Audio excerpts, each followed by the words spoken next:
Tepeyac Leadership was born about 8 years ago at the Diocese of Phoenix. It is really the brainchild of Bishop Thomas Olmsted, who's now the Bishop Emeritus of Phoenix.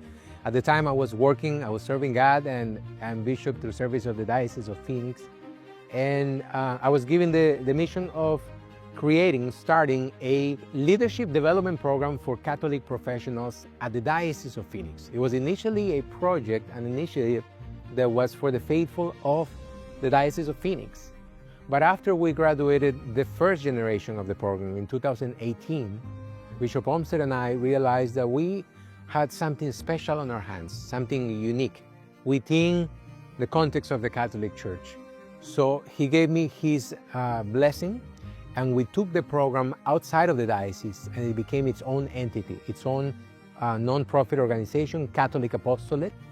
And we set out to share this formation, leadership development for Catholic professionals in the rest of the United States. We thought, well, we'll go one diocese at the time. About a year, 2 years later is when the pandemic happened. And what happened is that, like any other organizations, we were forced to take the program online, to go virtual. And without us knowing, with the turn of a switch, we became global.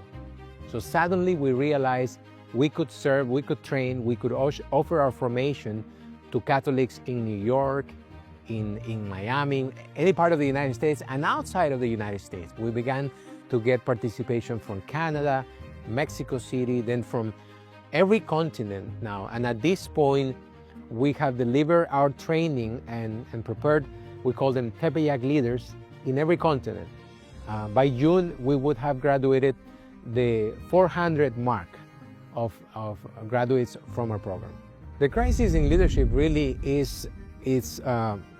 has its origins in the fact that people still cannot quite define what leadership is. We cannot come to a consensus as to what leadership is. And leadership really is this thing which we all instinctively recognize, but we have a hard time defining. There's no consensus. In the business world, for example, when we think of leadership, what we're really thinking of is administration or management. In the Catholic world, when we think of leadership, we often think of the hierarchy of the church, the Pope, the cardinals, the bishops, and lay Catholics have a hard time seeing themselves as leaders. But we tell our students that because we're followers of Christ, we're all supposed to be leading others to Christ. So by virtue of our baptism, we're all called to lead. So what is leadership? At its essence, after 8 years now in this space, the space of leadership, I think I can define it with one word. And it really is a simple, but I think it's the definition for leadership comes down to service. Leadership is service. And the way that I can prove that to you is that is precisely the way in which the ultimate leader of all times, Jesus Christ, led. He came to serve, not to be served. So if anyone out there feels, maybe I'm not called to be a leader, I don't know if I can be a leader, I often tell them, can you serve others?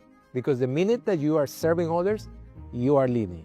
I see a bright future for lay Catholic leadership, particularly because the unfortunate events that have taken place in the church over the past few decades, and talking about the scandals, the sex abuse scandals, and other unfortunate events, have damaged the reputation of the church, have damaged the credibility of the clergy. And we know that most of the clergy, the leaders of the church, are really holy men and women who are really doing the best to advance Christ's kingdom on earth. But some of the events that have taken place in the church over the past decade have damaged their reputation.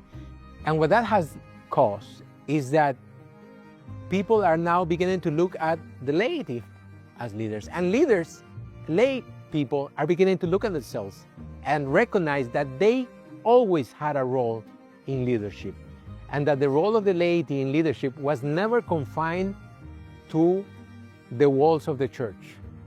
That the true lay Catholic leadership is really meant to be lived out in the world. So I see a bright future because we live in a very complex society. We live in I believe we live in a post-Christian era. There's no longer a Christendom. We're living in the ruins of Christendom today. So at this point, the only thing we can do, because we are in the ruins, is rebuild. So I am very hopeful. I'm very hopeful that the laity today will seize the opportunity to rebuild the Christian civilization for the 21st century. The only thing I would add is that what lay Catholics particularly should recognize when they hear the call to leadership is that the world that we live in makes it so that it's no longer optional. Every lay Catholic must lead, whether it is at home, at the office, at the workshop, whatever they are, they need to take on that responsibility of being the light of the world, salt of the earth.